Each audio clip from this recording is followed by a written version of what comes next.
the Philippines where sunlight gleams, Brian, Tess, and family dreams.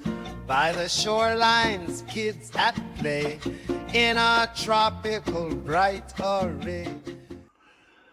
Morning YouTubers, welcome back to the channel. Now, Tess is not doing today's video. She's been knocking out all the videos of recent times, just showing you guys and keeping up with what's happening out there in the Philippines. Yes, I'm still here in Oz, trying to get everything organised and get out of here as soon as possible. Things are moving a little bit slower than I'd hoped, but that's life.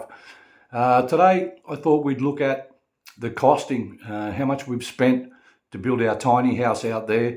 I'm going to do an overall costing of everything rather than go through and itemise, basically because I couldn't itemise anyway. Things like the hollow blocks. People have asked me how much did it cost to make the hollow blocks. Well, it's difficult to say because you can buy commercial hollow blocks for around 21 peso each, which is super cheap, but they're about 11 or 12 parts sand and 1 part cement and no aggregate. They're absolute rubbish in most places.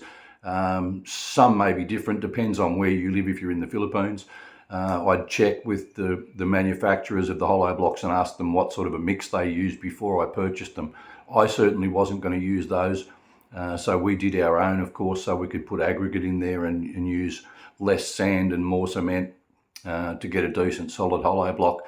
And because we built our own, we had to order in truckloads of sand, truckloads of gravel.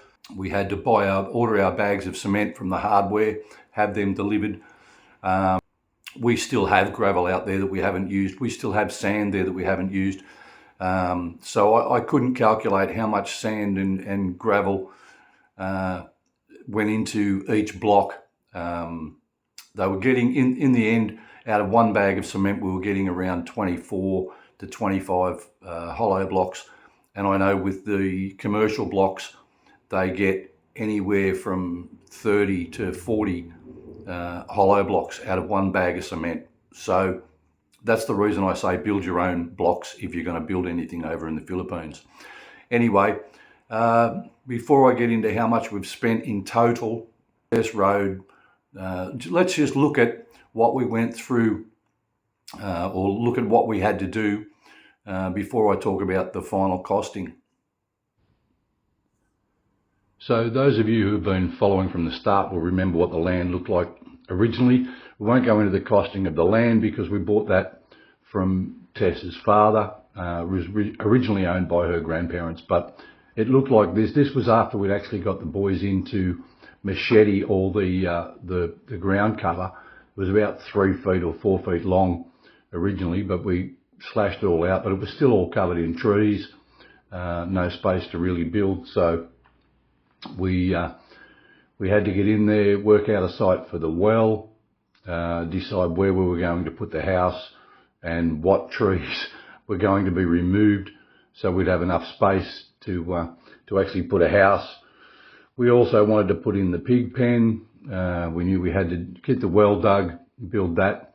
So we just got a guy in with the old divining rods, and he decided that's where we were going to dig the well, just up there. That's where the well went, just in front of where Tess is standing now. We had some hollow blocks already there. They were old hollow blocks that were commercial blocks that were absolute rubbish, which is what we used in the pig pen and on the well. We didn't put any of those in the house. That's where our access road had to go. We had no access at all. It was just long grass like that with coconut trees planted everywhere. So in the beginning, we really did have just a block of land that was covered in jungle in parts of it. Some of it was the old rice fields there at the front. These are ours. The ones at the back you can see have already been used. Ours hadn't been used for like a decade. They hadn't been ploughed, planted. So we had our work cut out for us to get that done. But this was the land originally. And yeah, we used mostly family to get everything done.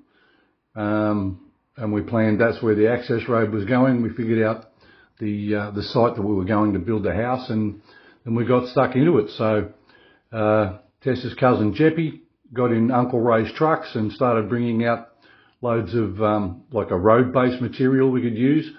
And originally he didn't know where he was going to put it, so I said, okay, I'll get the slasher out and I'll slash out a path for the road. So that's where he dumped all the gravel, and then again we used Jeppy. He drove the backhoe to spread out all the road base and stuff for us. So remember, we used a lot of family in all of this. We used a lot of recycled products and stuff that was off our land, so we didn't have to purchase. But we couldn't really get a tractor in there to start clearing the land until we had an access road. So that was our number one priority. Excuse me.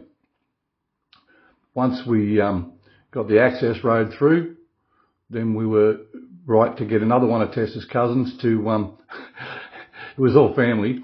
There's the access road complete. All family, bring out the tractor so that we could actually start to clear some land. Now, again, I don't have exact costings for all of this because we just brought truckloads of stuff in.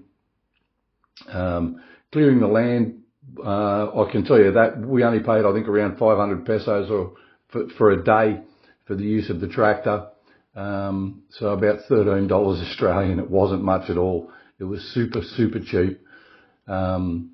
We got in there and decided where we were going to put the house, got the tractor in, and then knocked down as many of the trees and ant mounds. We had a few ant mounds. So I said to Jep, are you okay with destroying the ant mounds with the tractor? And he said, sure, it's not me, it's the tractor. Because remember, those of you who know, there's a superstition that you can't destroy the ant mounds or someone in your family will die. So they don't destroy the ant mounds. But that was the lot after we got the tractor in for the day, cleared all that up, and we were ready to start building, but we wanted to dig the well first. So again, Manoy Atto and Kuya Wendell. Kuya Wendell's my brother-in-law. Manoy Atto is one of Papang's rice field workers. So we pretty much again used familiar people, family and current workers. We didn't bring anybody in from outside. The boys went down about 4 metres, I think, total to put the well in, to get the water. Concreted that up with the old hollow blocks that were there. And then we decided to throw a roof up over the top of the well so I could put a solar panel on the iron roof, and got that done. Then into the pig pens. Again, we didn't spend a lot. We used all recycled material for the pig pens, and Papang actually bought all the new iron sheets for the roof. So that was just basically labour. We had all the wood. All we had to do was employ the boys to get in there and work for a few days to knock that up. And then Uncle Calbo laid the hollow blocks to get the pig pens done. And the idea was to get the pig pens done first so we could start breeding the pigs, fattening them up, and use some of the income from the pig pens to put back into building the house.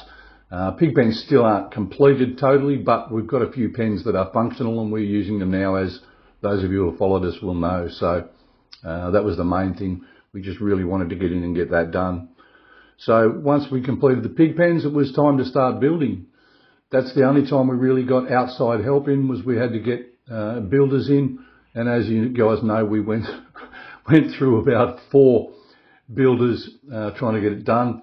We made our own hollow blocks because I wasn't happy with the strength of the hollow blocks, the commercial blocks. There's no aggregate in them. They're just sand and cement. So I got the boys to build mine to my specifications, which was 1 cement, 3 sand and 6 aggregate in each block. So they're much, much stronger. Once we got the blocks done, the boys could get in and start knocking up our little tiny house. And again, it is only basically a motel room with a kitchen and dining room built off the side and a veranda. It's not huge by any standards. Guys got in, got the hollow blocks up, did the finishing on the walls. And of course we had to get windows installed and electricity and, get everything done. We stayed in the tent so we could supervise basically for as much of the time as we could. We were travelling backwards and forwards from the city to Barwood on a daily or weekend, every weekend, just trying to keep track of what was going on and make sure everything was being done right. And it wasn't. As you guys know, we had a lot of drama. Sacked 3 different builders. It was really, really a stressful time, but we managed to get through it, staying in the tent there and just camping out on our land, which was nice. Then the boys dug the septic tank by hand again, just with an iron bar and a shovel is all they had to do the septic tank. That's mano a mano again there. So again, it was all family. Some of you remember the drama we had with the wood. We were going to build the kitchen out of bamboo and wood frame, and that was a failure. The builder was a disaster. So we ended up having to get Goya Wendell to rip that down, and then we went with hollow blocks. It was really, really stressful time getting this sorted. So then we had to get some electricity there. So we went with the DIY solar, went with some E-Trike LiFePO4 lithium batteries, got all that up, got the solar panels up, got an electrician in to wire everything up and connect up our charge controller / inverter. And we had electricity in the house, so we were right for lights and refrigerator and aircon, microwave, TV, bit more into the 21st century up there in the province. I slapped some plumbing in, and we were ready, set, go. We just had to get the veranda finished off, get a roof on the veranda, and we could actually get in there to live. So where are we at on costing for the whole lot, for everything? Let's see. Okay, so where we're at today is we have a tiny house there, not very big, as I said. It's like a motel room with a kitchen and dining room built on the side and a small veranda there. We've got our yard, we've got all our fencing up around the boundary or around the yard now, which is great. Again, Papang did all that work on the fencing. We've got our pig pens functional. A few of the pens are functional, not all 6 of them. We've got our well completed and functional. We've got a water tank out the back. It's only 1,000 litres, but we've got that connected to the rainwater coming in. We've got our small solar system on there. We've got the place completely functional. We've got our access road completely finished. We've got everything done. And we spent in total for everything, not counting the cost of the land, because as I said, we purchased the land from Tess's family, so I'm not going to go into the costing of that. I got a very good price on the land. It wasn't very expensive at all. For our just over 2 hectares, about 2.1 hectares, I think, total there. Anyway, the total cost we spent to build our tiny house there, including the 100,000 peso solar system that's on it, was 600,000 pesos. Now that's about $16,000 Australian. True story, that's it. With not counting the cost of the land, but everything there, the well, access road, pig pens, house, solar, all done, fencing, for 16,000 Australian. So, and I have to say thank you to everybody who's been watching our channel. Those that have been donating, thank you from the bottom of our hearts, because from you guys, from YouTube, in total, I think you guys invested around 200,000 pesos into that place. So really all I spent out of pocket, out of my savings, was 400,000 pesos. So I think that's around 10,800 Australian, maybe, yeah, just under 11,000 Australian dollars. So can you build in the Philippines cheaply? Oh yeah. That's with all the tiling done, aluminium windows, tinted screens, all installed, everything from go to woe, the whole place, total cost was 600,000 pesos. So $16,000 Australian, which is what, about 10K US. Yes, it is only a tiny house. But if you wanted somewhere to live, if you have a bit of land and you wanted somewhere to live, you can quite easily slap up something like that with electricity. We're completely off the grid, remember, so we don't have any bills at all for water. We don't have any bills for electricity. We don't have any rent. which makes our cost of living much more affordable over there. And Tess has been planting everything there, as you've seen, all the fruits and vegetables she's got growing. We've just included a couple of chickens to our farm. So we've got one cow, we've got a few piglets there at the moment that we're feeding up and getting ready to sell, and we'll keep breeding the pigs. And we've got a couple of chickens there now. So it really is turning into a province farm. So thank you to everybody that's been watching. Thank you to everyone that's helped and donated. And just as I said, watching has paid us from YouTube. Thank you so much for that, guys. Don't forget to like, comment, and subscribe. And we'll see you on the next one. So from Brian in Australia and Tess in the Philippines, guys, peace out.